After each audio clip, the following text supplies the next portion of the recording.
In 2017, JR Carbines is offering an accessory that'll fit on all JR carbines. The accessory is called a quick release so that you don't have to unscrew the buffer tube out of your gun. This accessory will fit on all JR carbines except for the New York State compliant and or California if they have the FRS stock on it. The kit that you receive from JR Carbines for this quick release comes with the fixture that fits in the back of the receiver and the new buffer tube. Let's take a look at how we install this as an accessory to a JR carbine. Before you start any procedure on this gun, that you check and make sure that the gun is unloaded. We also recommend that you use all of the precautions that are in our safety manual. The first thing you need to do is you need to remove the buffer tube and the buttstock. Loosen this nut, back it all the way off. You slide the lock plate back. If that lock plate's not moved back, you will scratch the buffer tube and won't be able to get it off.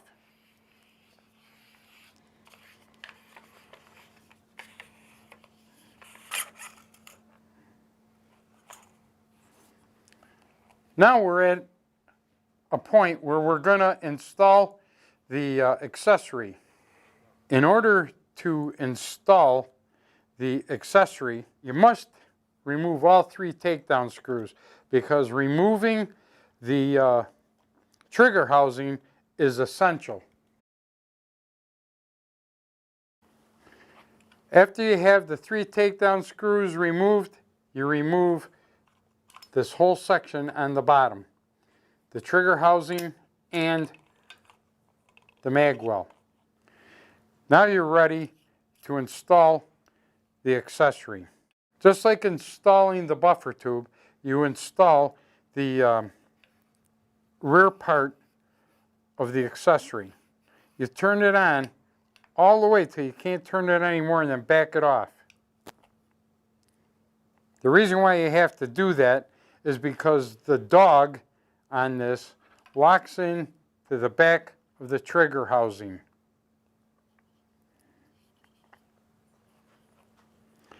Reassemble the mag well and the trigger housing on the back of the gun.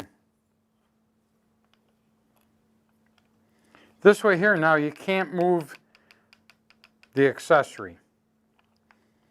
Insert the 3 screws that hold the bottom portion of the JR carbine together.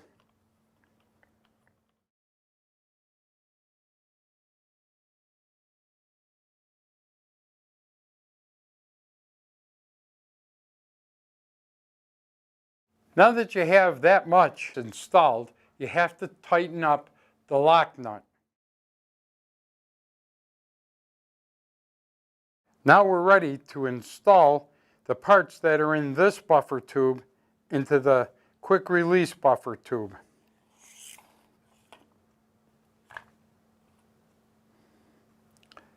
It's important that the rubber stop go in first, the nylon disc go in second, the spring and the buffer go in last.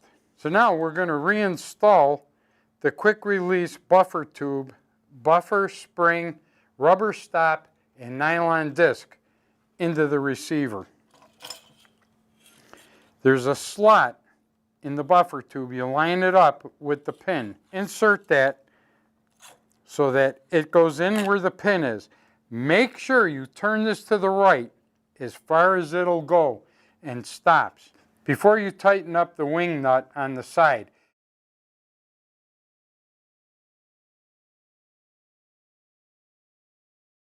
Turn the gun upside down and make sure that the part that the stock locks into is in the same attitude as the receiver so that there'll be no mistake. Now we come to the part where we have to insert the buttstock. Remember when we started, we took this buffer tube off. Okay, now we have to take the plastic buttstock off of this to put on the new tube. In order to accomplish that, you have to lift this. Instead of pressing it to move it up and down, you have to pull this out to remove the buffer tube. Once that portion is done, you're done with this buffer tube. Now we're going to install the buttstock on the new buffer tube. Once you've moved the lever up, it'll click when it gets to one of the alignment holes, and that can be now wherever you want it to be. Anything we can do to help you, we're available. If you have suggestions, email us at sales@justrightfirearms.com, and we'll be glad to address any situation that you think is necessary for us to address. Thank you very much, and have a great new year.